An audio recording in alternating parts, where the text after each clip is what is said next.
CBSE class 10-ലെ first chapter ആയിട്ടുള്ള chemical reactions and ഇക്വേഷൻസിൽ ഇമ്പോർട്ടൻ്റ് ആയിട്ടുള്ള ഒരു ഭാഗമാണ് balancing chemical equations. Trial and error മെത്തേഡിലൂടെ ഇക്വേഷൻസ് ബാലൻസ് ചെയ്യാനാണ് ടീച്ചേഴ്സ് സ്കൂളിൽ പഠിപ്പിക്കുന്നത്. ചെറിയ ഇക്വേഷൻസ് ബാലൻസ് ചെയ്യാനായിട്ട് ഈ ഒരു മെത്തേഡ് ഉപയോഗിക്കുന്നത് തെറ്റില്ല. പക്ഷേ കൂടുതൽ ടേംസ് വരുന്ന ഇക്വേഷൻസ് ഫാസ്റ്റ് ആയിട്ട് ബാലൻസ് ചെയ്യാനായിട്ട് ഈ മെത്തേഡ് ഉപയോഗിക്കുന്നത് പ്രാക്ടിക്കൽ അല്ല. എത്ര ടേംസ് ഉള്ള ഇക്വേഷൻസ് ആയിക്കൊള്ളട്ടെ വളരെ ഫാസ്റ്റും ഈസിയുമായിട്ട് ബാലൻസ് ചെയ്യാൻ ഉപയോഗിക്കാൻ പറ്റുന്ന ഒരു മെത്തേഡാണ് ABCD മെത്തേഡ്. തീർച്ചയായിട്ടും എല്ലാ കുട്ടികളും ഈ മെത്തേഡ് പഠിച്ചിരിക്കണം. ഈ ഒരു വീഡിയോയിലൂടെ ABCD മെത്തേഡ് ഉപയോഗിച്ചുകൊണ്ട് എങ്ങനെയാണ് ഇക്വേഷൻസ് ബാലൻസ് ചെയ്യുന്നത് എന്ന് നമുക്ക് പഠിച്ചെടുക്കാം. ABCD മെത്തേഡ് ഉപയോഗിച്ച് എങ്ങനെയാണ് ഒരു കെമിക്കൽ ഇക്വേഷൻ കിട്ടിക്കഴിഞ്ഞാൽ അത് ബാലൻസ് ചെയ്യാൻ പറ്റുമെന്ന് നമുക്ക് നോക്കാം. ഈ ഒരു റിയാക്ഷനിൽ ഫസ്റ്റ് സ്റ്റെപ്പായിട്ട് ഈ റിയാക്റ്റൻസിൽ A, B, പ്രോഡക്ട്സിൽ C, D ഇങ്ങനെ കോയിഫിഷ്യൻസ് വാല്യൂസ് ആയിട്ട് സബ്സ്റ്റിറ്റ്യൂട്ട് ചെയ്യുക. സെക്കൻഡ് സ്റ്റെപ്പ് എന്ന് പറയുന്നത് ഈ ഒരു റിയാക്ഷനിൽ പങ്കെടുക്കുന്ന ഓരോ എലമെന്റ്സും നോട്ട് ചെയ്യുക. ഇവിടെ നമുക്ക് നോക്കാം, റിയാക്റ്റൻസിൽ അയേൺ ഉണ്ട്, ഹൈഡ്രജൻ ഉണ്ട്, ഓക്സിജൻ ഉണ്ട്. പ്രോഡക്ട്സിലും ഈ സെയിം എലമെന്റ്സ് തന്നെയാണ് വന്നിരിക്കുന്നത്, അയേൺ, ഓക്സിജൻ, ഹൈഡ്രജൻ. അപ്പോൾ Fe, ഹൈഡ്രജൻ, ഓക്സിജൻ ഈ 3 എലമെന്റ്സ് ആണ് ഈ ഒരു റിയാക്ഷനിൽ പങ്കെടുക്കുന്നത്. ഇനി ഫസ്റ്റ് Fe എഴുതാം. Fe പ്രോഡക്ട്സിൽ റിയാക്റ്റൻസിൽ Fe ഒരു ആറ്റം ആണുള്ളത്. അപ്പൊ ഈ 1 വെച്ചിട്ട് A മൾട്ടിപ്ലൈ ചെയ്യുക. Is equal to A. ഇനി റിയാക്റ്റൻസിൽ വേറെ Fe ആറ്റംസ് ഒന്നും ഇല്ലാത്തതുകൊണ്ട് ഈക്വൽ ടു ഇട്ട് കൊടുക്കാം. ഇനി പ്രോഡക്ട്സ് നോക്കാം. പ്രോഡക്ട്സിൽ 3 Fe ആറ്റംസ് ആണുള്ളത്. അപ്പൊ 3 വെച്ചിട്ട് C മൾട്ടിപ്ലൈ ചെയ്യണം. വേറെ Fe ആറ്റംസ് ഒന്നും ഇവിടെ ഇല്ല. അപ്പൊ ഫസ്റ്റ് ഇക്വേഷൻ നമുക്ക് കിട്ടി A ഈക്വൽ ടു 3C. ഇതിന് ഫസ്റ്റ് ഇക്വേഷൻ നമ്മൾ സബ്സ്റ്റിറ്റ്യൂട്ട് ചെയ്യുക. ഇനി അടുത്ത എലിമെന്റ് എന്ന് പറയുന്നത് ഹൈഡ്രജൻ ആണ്. റിയാക്റ്റൻസിൽ 2 ഹൈഡ്രജൻ ആറ്റം ആണുള്ളത്. അപ്പൊ ഈ 2 വെച്ചിട്ട് B മൾട്ടിപ്ലൈ ചെയ്യണം. 2B. വേറെ ഹൈഡ്രജൻ ആറ്റംസ് ഒന്നും റിയാക്റ്റൻസിൽ ഇല്ലാത്തതുകൊണ്ട് ഈക്വൽ ടു എഴുതാം. പ്രോഡക്ട്സിലുള്ള ഹൈഡ്രജൻ ആറ്റംസ് 2 ഹൈഡ്രജൻ ആറ്റം ആണുള്ളത്. 2 വെച്ചിട്ട് കോയിഫിഷ്യന്റ് ആയിട്ടുള്ള D മൾട്ടിപ്ലൈ ചെയ്യുക, 2D. ഇത് ഫർദർ നമുക്ക് സിംപ്ലിഫൈ ചെയ്യാം. നമുക്ക് ഈ 2 രണ്ടിൽ നിന്ന് റിമൂവ് ചെയ്യാം, 2 കോമൺ ആയതുകൊണ്ട്. അപ്പോൾ B ഈക്വൽ ടു D എന്നുള്ള വാല്യൂ നമുക്ക് കിട്ടി. സെക്കൻഡ് ഇക്വേഷൻ ആയിട്ട് സബ്സ്റ്റിറ്റ്യൂട്ട് ചെയ്യുക. ഇനി അടുത്ത എലിമെന്റ് എന്ന് പറയുന്നത് ഓക്സിജൻ. ഓക്സിജൻ ഇവിടെ ഒരു ആറ്റം ആണുള്ളത്. ഈ 1 വെച്ചിട്ട് കോയിഫിഷ്യന്റ് ആയിട്ടുള്ള B മൾട്ടിപ്ലൈ ചെയ്യുക. അപ്പൊ B. വേറെ ഓക്സിജൻ ആറ്റംസ് ഇല്ലാത്തതുകൊണ്ട് ഈക്വൽ ടു സബ്സ്റ്റിറ്റ്യൂട്ട് ചെയ്യുക. ഇനി പ്രോഡക്ട്സിൽ 4 ഓക്സിജൻ ആറ്റം ഉണ്ട്. അപ്പൊ 4 മൾട്ടിപ്ലൈ ബൈ കോയിഫിഷ്യന്റ് ആയിട്ടുള്ള C, 4C. മൂന്നാമത്തെ ഇക്വേഷനായി. ഇനി അടുത്ത സ്റ്റെപ്പ് എന്ന് പറയുന്നത് നമ്മൾ ഇവിടെ കൊടുത്തിരിക്കുന്ന A, B, C, D ഇങ്ങനെയുള്ള കോയിഫിഷ്യന്റിൽ ഏതെങ്കിലും ഒരു കോയിഫിഷ്യന്റിന് 1 എന്ന വാല്യൂ സബ്സ്റ്റിറ്റ്യൂട്ട് ചെയ്യുക. നെക്സ്റ്റ് സ്റ്റെപ്പ് എന്ന് പറയുന്നത്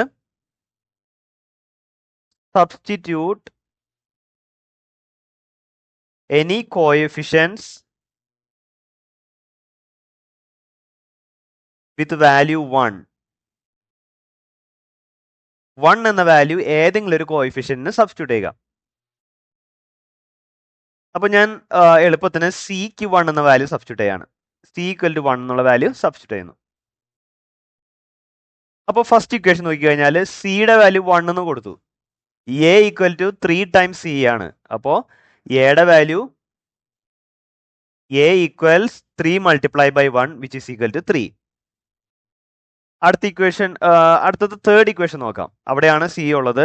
സിയും ബിയും തമ്മിലുള്ള റിലേഷൻ ഉള്ളത്. സിയുടെ വാല്യൂ 1 ആണ് നമ്മൾ സബ്സ്റ്റിറ്റ്യൂട്ട് ചെയ്തു.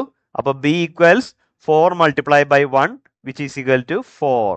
ബിയുടെ വാല്യൂ 4 എന്ന് കിട്ടി. ഇനി D, സെക്കൻഡ് ഇക്വേഷനിൽ ബി ഈക്വൽ ടു ഡി എന്നാണ് കിട്ടിയിരിക്കുന്നത്. അപ്പോൾ ഡിയുടെ വാല്യൂ ബിയുടെ വാല്യൂവിന് ഈക്വൽ. അപ്പോൾ D is also equal to 4. അപ്പോൾ നമുക്ക് സിക്കും എക്കും ബിക്കും ഡിക്കും ഒക്കെ വാല്യൂസ് കിട്ടി. ഇനി എന്താണ് ചെയ്യേണ്ടതെന്ന് വെച്ചാൽ ഈ കോഎഫിഷ്യൻസിന്റെ പ്ലേസിൽ വാല്യൂസ് സബ്സ്റ്റിറ്റ്യൂട്ട് ചെയ്യുക. നമുക്കിവിടെ കിട്ടിയിരിക്കുന്ന ഇൻഡിജർ വോൾ നമ്പർ വാല്യൂസ് ആ പ്ലേസിൽ സബ്സ്റ്റിറ്റ്യൂട്ട് ചെയ്യുക. അപ്പോൾ എയുടെ പ്ലേസിൽ 3 സബ്സ്റ്റിറ്റ്യൂട്ട് ചെയ്യുക, ബിയുടെ പ്ലേസിൽ 4 സബ്സ്റ്റിറ്റ്യൂട്ട് ചെയ്യുക, സിയുടെ പ്ലേസിൽ 1, അത് എഴുതിയില്ലെങ്കിലും കുഴപ്പമില്ല, ഡിയുടെ പ്ലേസിൽ 4. ഇനി എല്ലാ എലമെന്റ്സും ബാലൻസ്ഡ് ആയോ എന്ന് ചെക്ക് ചെയ്യാം. അപ്പോൾ ആദ്യം തന്നെ എഫ് ഇക്ക് ഇവിടെ 3 ആറ്റംസ് ആണുള്ളത്. പ്രോഡക്ട്സിൽ നോക്കിയാലും എഫ് ഇ 3 ആണ്, മൾട്ടിപ്ലൈ ബൈ ഇവിടെ കോഷ്യന്റ് 1 ആയതുകൊണ്ട് 3. അപ്പോൾ എഫ് ഇ ബാലൻസ്ഡ് ആയി. അടുത്തത് ഹൈഡ്രജൻ 4 മൾട്ടിപ്ലൈ ബൈ 2, 8 ആണ് ഹൈഡ്രജന്റെ കേസിൽ കിട്ടുന്നത്. പ്രോഡക്ട്സിൽ നോക്കിയാലും 4 മൾട്ടിപ്ലൈ ബൈ 2, 8 തന്നെയാണ് ഇവിടെയും കിട്ടുന്നത്. ഇനി ഓക്സിജന്റെ കേസിൽ 4 ആണ് ഓക്സിജന്റെ വാല്യൂ. അപ്പോൾ ഓക്സിജന്റെ വാല്യൂ 4. പ്രോഡക്ട്സിൽ നോക്കിയാലും ഓക്സിജൻ 4 ആറ്റംസ് ആണുള്ളത്. അപ്പോൾ ഓക്സിജനും ബാലൻസ്ഡ് ആയി. അപ്പോൾ എല്ലാ എലമെന്റ്സും ഈ ഒരു മെത്തേഡ് വെച്ചിട്ട് ബാലൻസ്ഡ് ആക്കാനായിട്ട് നമുക്ക് സാധിച്ചു. ഇനി അടുത്തൊരു എക്സാമ്പിൾ വെച്ചിട്ട് നമ്മൾ ചെക്ക് ചെയ്യാൻ പോകുന്നത്, ഇവിടെ നമുക്ക് കിട്ടിയിരിക്കുന്ന കോഎഫിഷ്യന്റ് വാല്യൂസ് ഒക്കെ വോൾ നമ്പേഴ്സ് ആണ്. ഈ ഒരു കേസിൽ നമുക്ക് കിട്ടിയിരിക്കുന്ന വാല്യൂസ് ഒക്കെ വോൾ നമ്പേഴ്സ് ആണ്. 1, 3, 4 എന്നൊക്കെ പറയുന്നത് വോൾ നമ്പേഴ്സ് ആണ്. ഇനി ഈ കോഎഫിഷ്യന്റ് വാല്യൂസ് ഫ്രാക്ഷൻസ് ആയിട്ട് വന്നു കഴിഞ്ഞാൽ, ഇപ്പോൾ 1/4, 2/3, 3/2 ഇങ്ങനെയുള്ള വാല്യൂസും കോഎഫിഷ്യൻസിന് വരാം. അങ്ങനെയുള്ള വാല്യൂസ് വന്നു കഴിഞ്ഞാൽ എങ്ങനെയാണ് ഫർദർ അത് സോൾവ് ചെയ്യേണ്ടതെന്ന് അടുത്തൊരു എക്സാമ്പിളിലൂടെ നമുക്ക് ചെക്ക് ചെയ്യാം. ഈ ഒരു കെമിക്കൽ ഇക്വേഷൻ എങ്ങനെയാണ് ABCD മെത്തേഡിലൂടെ ബാലൻസ് ചെയ്യാൻ പറ്റുമെന്ന് നമുക്ക് നോക്കാം. ഫസ്റ്റ് സ്റ്റെപ്പായിട്ട് ഓരോ കോമ്പൗണ്ട്സിന് മുമ്പായിട്ട് എ, ബി, സി, ഡി ഓരോ കോഎഫിഷ്യന്റ് വാല്യൂസ് സബ്സ്റ്റിറ്റ്യൂട്ട് ചെയ്യുന്നു. അടുത്ത സ്റ്റെപ്പ് എന്ന് പറയുന്നത് ഈ ഒരു റിയാക്ഷനിൽ പങ്കെടുക്കുന്ന എലമെന്റ്സ് ഏതൊക്കെയാണെന്ന് ചെക്ക് ചെയ്യാം. ഇവിടെ ഹൈഡ്രജൻ ഉണ്ട്, സൾഫർ ഉണ്ട്, ഓക്സിജൻ ഉണ്ട്. പ്രോഡക്ട്സിലായാലും ഹൈഡ്രജനും ഓക്സിജനും സൾഫർ തന്നെയാണ്. അപ്പോൾ ഈ ഒരു റിയാക്ഷനിൽ പങ്കെടുക്കുന്നത് ഹൈഡ്രജൻ, സൾഫർ ആൻഡ് ഓക്സിജൻ. ഇതിൽ ഫസ്റ്റ് ഹൈഡ്രജൻ നമുക്ക് എഴുതാം. റിയാക്ടൻസ് നോക്കിക്കഴിഞ്ഞാൽ ഹൈഡ്രജൻ 2 ആറ്റംസ് ആണുള്ളത്. അപ്പോൾ 2 വെച്ചിട്ട് ഈ കോഎഫിഷ്യന്റ് ആയിട്ടുള്ള എനെ മൾട്ടിപ്ലൈ ചെയ്യുക. അപ്പോൾ 2 multiply by A which is equal to 2a. ഇനി റിയാക്ടൻസിൽ വേറെ ഹൈഡ്രജൻ ആറ്റംസ് ഒന്നുമില്ല, ഉണ്ടെങ്കിൽ തന്നെ പ്ലസ് ഇട്ടിട്ട് വേണം നമ്മളത് എഴുതാനായിട്ട്. ഇനി പ്രോഡക്ട്സ് ആണുള്ളത്. അപ്പോൾ ഇവിടെ ഈക്വൽ ടു എഴുതാം. പ്രോഡക്ട്സിൽ 2 ഹൈഡ്രജൻ ആറ്റം ഉണ്ട്. അപ്പോൾ 2 മൾട്ടിപ്ലൈ ബൈ കോഎഫിഷ്യന്റ് ആയിട്ടുള്ള C is equal to 2c. രണ്ട് സൈഡിലും 2 ഉള്ളതുകൊണ്ട് ആ 2 നമുക്ക് റിമൂവ് ചെയ്യാം. എ ഈക്വൽ ടു സി എന്നുള്ള വാല്യൂ നമുക്ക് കിട്ടി. അപ്പോൾ അത് ഫസ്റ്റ് ഇക്വേഷനായിട്ട് സബ്സ്റ്റിറ്റ്യൂട്ട് ചെയ്യാം. A equal to C first equation. അടുത്തത് സൾഫർ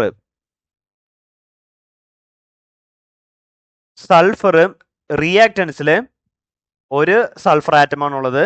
അപ്പോൾ 1 multiply by coefficient A which is equal to A. ഇനി റിയാക്ടൻസിൽ വേറെ സൾഫർ ആറ്റംസ് ഒന്നുമില്ല, അപ്പോൾ ഈക്വൽ ടു എഴുതാം. പ്രോഡക്ട്സിൽ ഇവിടെ ഒരു സൾഫർ ആറ്റം ആണുള്ളത്. അപ്പോൾ 1 multiply by D is equal to D. അപ്പോൾ എ ഈക്വൽ ടു ഡി എന്ന് രണ്ടാമത്തെ ഇക്വേഷൻ കിട്ടി. അടുത്തത് ഓക്സിജൻ ആണ്. റിയാക്ടൻസിൽ 2 ഓക്സിജൻ ആറ്റം ഉണ്ട്. അപ്പോൾ 2 വെച്ചിട്ട് കോഎഫിഷ്യന്റ് ബിനെ മൾട്ടിപ്ലൈ ചെയ്യുന്നു, 2b. വേറെ ഓക്സിജൻ ആറ്റംസ് ഒന്നും റിയാക്ടൻസിൽ ഇല്ല, അതുകൊണ്ട് ഈക്വൽ ടു എഴുതുന്നു. പ്രോഡക്ട്സിൽ ഫസ്റ്റ് ഇവിടെ ഒരു ഓക്സിജൻ ആറ്റം ആണുള്ളത്. അപ്പോൾ 1 മൾട്ടിപ്ലൈ ബൈ സി. അവിടെ ഫിനിഷ് ചെയ്തിട്ടില്ല. വീണ്ടും സൾഫർ ഡയോക്സൈഡിൽ ഓക്സിജൻ ഉണ്ട്. അപ്പോൾ പ്ലസ് വെച്ചിട്ട് അതിനെ സെപ്പറേറ്റ് ആയിട്ട് എഴുതണം. സി പ്ലസ് 2 ഓക്സിജൻ ആറ്റം ഉണ്ട്, ഡി വെച്ച് മൾട്ടിപ്ലൈ ചെയ്യുന്നു, 2d. ഇത് തേർഡ് ഇക്വേഷൻ. ഇനി അടുത്ത സ്റ്റെപ്പിലേക്ക് നമ്മൾ കിടക്കുകയാണ്. അടുത്തത് ഏതെങ്കിലും ഒരു coefficient A B C or D ഏതെങ്കിലും ഒരു കോയിഫിഷ്യന്റിന് 1 എന്ന വാല്യൂ സബ്സ്റ്റിറ്റ്യൂട്ട് ചെയ്യുന്നതാണ് അടുത്ത സ്റ്റെപ്പ്. അപ്പോൾ എ ഈക്വൽ ടു 1 എന്ന് സബ്സ്റ്റിറ്റ്യൂട്ട് ചെയ്യാം. എ ഈക്വൽ ടു 1 ആവുമ്പോൾ സിയുടെ വാല്യൂ 1. ഇനി സെക്കൻഡ് ഇക്വേഷൻ നോക്കിക്കഴിഞ്ഞാൽ എ ഈക്വൽ ടു ഡി ആണ്. അപ്പൊ എക്കും ഡിക്കും ഒരേ വാല്യൂ, ഡിയുടെ വാല്യൂ 1. ഇനി ബിയുടെ കേസിൽ 2b equal to C plus 2d എന്നാണ്. അപ്പൊ അത് നമുക്കൊന്ന് സോൾവ് ചെയ്ത് ചെയ്യേണ്ടി വരും. 2b equal to C plus 2d എന്നാണ്. നമുക്കറിയാവുന്നത് സിയുടെയും ഡിയുടെയും വാല്യൂസ് ആണ്. ആ വാല്യൂസ് സബ്സ്റ്റിറ്റ്യൂട്ട് ചെയ്യുക. സിയുടെ value 1 plus 2d 2 multiplied by 1 which is equal to 2. So 2b equal to 1 plus 2 3 ആണ്. So value of b equal to ഈ 2 റൈറ്റ് സൈഡിലേക്ക് പോകുമ്പോൾ ഡിവിഷൻ ആവുന്നു. b equal to 3 divided by 2 എന്നാണ്. അപ്പൊ നമുക്ക് ഇവിടെ കിട്ടിയത് ബിയുടെ വാല്യൂ ഒരു ഫ്രാക്ഷൻ ആയിട്ടാണ് കിട്ടിയിരിക്കുന്നത്. ഈ ഒരു കേസിൽ ഇനി എന്താണ് ചെയ്യേണ്ടതെന്നാണ് അടുത്ത സ്റ്റെപ്പിൽ പറയാൻ പോകുന്നത്. ഇവിടെ ഫ്രാക്ഷൻ കിട്ടിയ സ്ഥിതിക്ക് നമുക്ക് ഈ ഫ്രാക്ഷൻസ് റിമൂവ് ചെയ്യണം. ഒരിക്കലും നമുക്ക് കോയിഫിഷ്യൻസിന് ഫ്രാക്ഷൻ വാല്യൂ കൊടുത്തിട്ട് ഇക്വേഷൻസിൽ സബ്സ്റ്റിറ്റ്യൂട്ട് ചെയ്യാനായിട്ട് സാധിക്കില്ല. നെക്സ്റ്റ് സ്റ്റെപ്പ് എന്ന് പറയുന്നത് ഇവിടെ വന്നിരിക്കുന്ന ഫ്രാക്ഷൻ 3/2 ആണല്ലോ. 3/2ന്റെ ഡിനോമിനേറ്റർ ഏതാണെന്ന് ചെക്ക് ചെയ്യുക. 2 ആണ് അതിന്റെ ഡിനോമിനേറ്റർ. ഈ ഡിനോമിനേറ്റർ വെച്ചിട്ട് എല്ലാ കോയിഫിഷ്യൻസിനെയും മൾട്ടിപ്ലൈ ചെയ്യുക. അപ്പൊ അടുത്ത step multiply A comma C comma D comma B by 2. ഈ 2 എന്ന് പറയുന്നത് ഈ ഫ്രാക്ഷന്റെ ഡിനോമിനേറ്റർ ആണ്. അത് ആ ഡിനോമിനേറ്റർ വെച്ചിട്ട് എല്ലാ കോയിഫിഷ്യന്റിനെയും മൾട്ടിപ്ലൈ ചെയ്യണം. അപ്പൊ എയുടെ വാല്യൂ എന്ന് പറയുന്നത് A equals 2 multiplied by 1 which is equal to 2. C equals 2 multiplied by 1 which is equal to 2. D equals 2 multiplied by 1 which is equal to 2. B equals 2 multiplied by 3/2. ഈ 2ഉം ഈ 2ഉം cancel ചെയ്യാം. ബിയുടെ value 3. അപ്പോൾ എക്കും സിക്കും ഡിക്കും ബിക്കും wall number values നമുക്ക് കിട്ടി. ഇങ്ങനെയാണ് കോയിഫിഷ്യൻസിന് value കിട്ടേണ്ടത്. ഒരിക്കലും കോയിഫിഷ്യൻസിന് ഫ്രാക്ഷണൽ വാല്യൂ കിട്ടിക്കഴിഞ്ഞാൽ അത് നമുക്ക് ഇക്വേഷനിൽ സബ്സ്റ്റിറ്റ്യൂട്ട് ചെയ്യാനായിട്ട് പോസിബിൾ അല്ല. എപ്പോഴും വോൾ നമ്പർ വാല്യൂസ് കിട്ടണം. അപ്പൊ ഈ കിട്ടിയിരിക്കുന്ന വാല്യൂസ് ഇക്വേഷനിൽ ഇനി സബ്സ്റ്റിറ്റ്യൂട്ട് ചെയ്യാം. അപ്പൊ എയുടെ പ്ലേസിൽ 2 എന്ന വാല്യൂ സബ്സ്റ്റിറ്റ്യൂട്ട് ചെയ്യുക. ബിയുടെ പ്ലേസിൽ 3 എന്ന വാല്യൂ സബ്സ്റ്റിറ്റ്യൂട്ട് ചെയ്യുക. സിയുടെ പ്ലേസിൽ 2 എന്ന വാല്യൂ സബ്സ്റ്റിറ്റ്യൂട്ട് ചെയ്യുക. ഫൈനലി ഡിയുടെ പ്ലേസിൽ 2 എന്ന വാല്യൂ സബ്സ്റ്റിറ്റ്യൂട്ട് ചെയ്യുക. ഇനി ഓരോ എലമെന്റ്സും ബാലൻസ്ഡ് ആയോ എന്ന് നമുക്ക് ചെക്ക് ചെയ്യണം. First hydrogen. ഇവിടെ 2 ഹൈഡ്രജൻ ആറ്റംസ്. അപ്പൊ 2 multiplied by 2 4. പ്രോഡക്ട്സിലും 2 multiplied by 2 4 തന്നെയാണ്. അത് ബാലൻസ്ഡ് ആയി. ഇനി സൾഫർ ഒരു ആറ്റം ആണുള്ളത്. അപ്പൊ 1 multiplied by 2 sulphur total 2 atoms. പ്രോഡക്ട്സിൽ കോഎഫിഷ്യന്റ് 2 ഇവിടെ ഒരു ആറ്റം. അപ്പൊ 2 multiplied by 1 2. സൾഫറും ബാലൻസ്ഡ് ആയി. ഇനി ഫൈനലി ഓക്സിജൻ. ഓക്സിജൻ ഇവിടെ 3 multiplied by 2 6 ആണ് റിയാക്ടൻസിലുള്ള ആറ്റംസ്, ഓക്സിജൻ ആറ്റംസ്. പ്രോഡക്ട്സിൽ നോക്കിക്കേ 2 multiplied by ഇവിടുത്തെ കോഎഫിഷ്യന്റ് ഇവിടുത്തെ ആറ്റംസ് 1 2 multiplied by 1 2 പ്ലസ് ഇവിടെ 2 ഓക്സിജൻ ആറ്റംസ് ഉണ്ട്. ആ 2 വെച്ചിട്ട് കോഎഫിഷ്യന്റ് ആയിട്ടുള്ള 2നെ മൾട്ടിപ്ലൈ ചെയ്യുന്നു. അപ്പൊ 4 പ്ലസ് 2 6. റിയാക്ടൻസിലും 6, പ്രോഡക്ട്സിലും ഓക്സിജൻ 6. അപ്പൊ എല്ലാ എലമെന്റ്സും ഇവിടെ ബാലൻസ്ഡ് ആയി. അപ്പൊ ഈ ഒരു ABCD മെത്തേഡ് എന്ന് പറയുന്നത് വളരെ എഫക്റ്റീവും ഫാസ്റ്റും ആയിട്ട് നമുക്ക് ഇക്വേഷൻസ് സോൾവ് ചെയ്യാൻ പറ്റുന്ന ഒരു മെത്തേഡാണ്. തീർച്ചയായിട്ടും ഇത് പഠിക്കുക. ഇത് ഒരു ഇക്വേഷൻസ് വെച്ച് നമുക്ക് ഒരിക്കലും മനസ്സിലാക്കി എടുക്കാനായിട്ട് സാധിക്കില്ല. ഒരുപാട് ഇക്വേഷൻസ് പ്രാക്ടീസ് ചെയ്യുക. അങ്ങനെ പരീക്ഷയ്ക്ക് വരുമ്പോൾ ഈ ഒരു മെത്തേഡ് ഉപയോഗിച്ച് നമുക്ക് ഈസി ആയിട്ട് മാർക്ക് സ്കോർ ചെയ്യാനായിട്ട് സാധിക്കും.